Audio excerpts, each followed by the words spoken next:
ईद अल अज़हा की सुबह थी।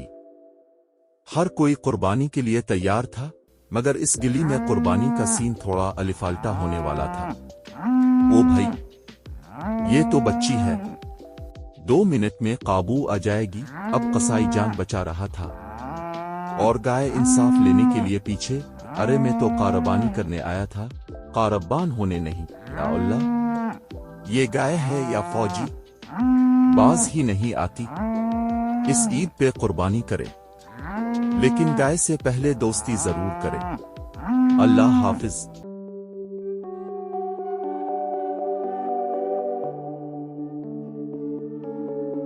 ये है बबल, एक छोटी सी नीली मछली। वो समंदर की गहराइयों में रहती थी, जहाँ रंग बिरंगे कोरल और चमकती हुई मछलियाँ होती थी। बबल सबसे मुख्तलिफ थी। उसे नई चीजें देखना, सीखना और राजों को जानना बहुत पसंद था।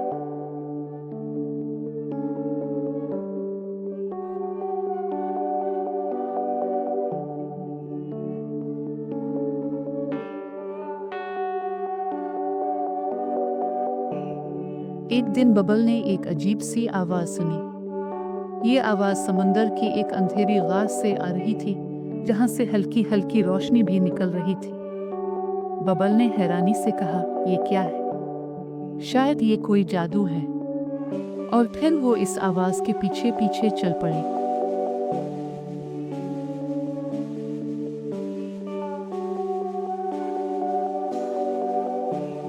बबल ने अपना पहला सफर शुरू किया। रास्ते में वो रोशन जेलीफिश से मिली और एक छुपे हुए केकड़े को देखा। अचानक एक बहुत बड़ा साया इसके सामने आया, लेकिन डरने की बात नहीं थी। वो एक नर्म दिल व्हेल थी। व्हेल ने मुस्कुराकर कहा, आओ, मैं तुम्हें रास्ता दिखाती हूँ।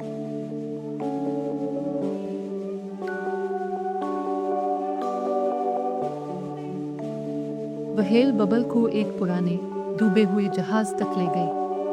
वहाँ एक पुराना नक्शा रखा था, गुमशुदा जजीरे का नक्शा। बबल की आंखों में चमक आ गई। इसने खुशी से कहा, यह तो एडवेंचर बनता जा रहा है। और फिर उसने सफर जारी रखा।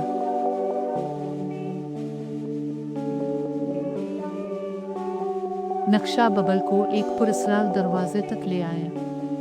बबल ने इसे खोला तो अंदर एक चमकती हुई मोती रखी थी, जो रोशनी भी देती थी और एक मीठा सा नगमा भी गा रही थी।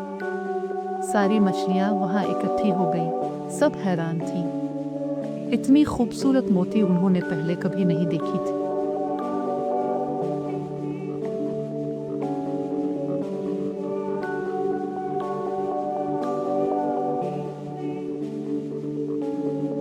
अब बबल सिर्फ एक छोटी मछली नहीं रही थी।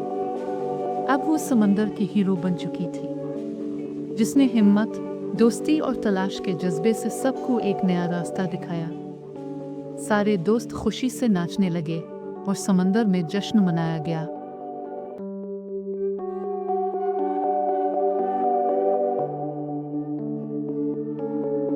तो बच्चों, ये थी बबल की दुनिया की कहानी। याद रखो, चाहे तुम छोटे हो, अगर दिल में ख्वाब बड़े हो, तो कोई भी कमाल कर सकता है।